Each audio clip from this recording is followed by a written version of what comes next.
જય શ્રી સ્વામિનારાયણ।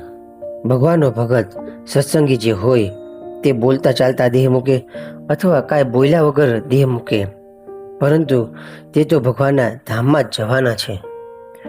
આવો સાંભળીએ એક પ્રસંગ।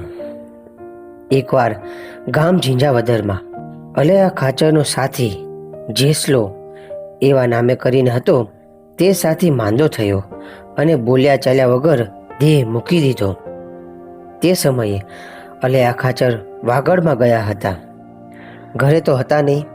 પછી જેસલાનો દેહ છૂટ્યા પછી ઘરે આવ્યા ત્યારે અલૈયા ખાચરનો કાકો હતો તે બોલ્યો છે, અલૈયા, તું તો એમ કહે છે જે સત્સંગી મરે તે ભગવાનના ધામમાં જાય, ને આ જેસલો મરી ગયો તે કાંઈ બોલ્યો ચાલ્યો નહીં ને પૂંઠની વાટે જીવ જાતો રહ્યો, માટે તમે તો સર્વે જૂઠા બોલો છો।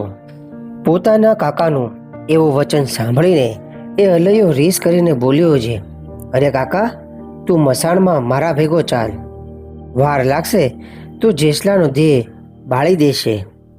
પછી એ જેસલાને બોલાવીને તેની પાસે તને કેવરાવું। અલૈયા ખાચર અને પોતાના જે કાકા હતા તે બંને જણા મસાણમાં ગયા। ત્યાં તો જેસલાને લાકડામાં ખડકેલો ને અગ્નિ મૂકેલો નહીં। પછી તે જેસલાના થડમાં જઈને અલૈયે ઉતાવળે સાધે, જેસલા, એ જેસલા, એ જેસલા એમ કહીને 4-5 સાદ કર્યા। ત્યારે જેસલો એ લાકડામાંથી બેઠો થઈને બોલ્યો છે, તમે મને કેમ બરક્યો? મારે ભગવાનના ધામમાંથી પાછું આવવું પડ્યું। ત્યારે અલૈયો કહ્યું છે, આ મારો કાકો માનતો ન હતો, તે સારું તને બોલાવ્યો। પછી એ જેસલો કહે છે, હવે સૌ સ્વામિનારાયણના નામની ધૂન કરો।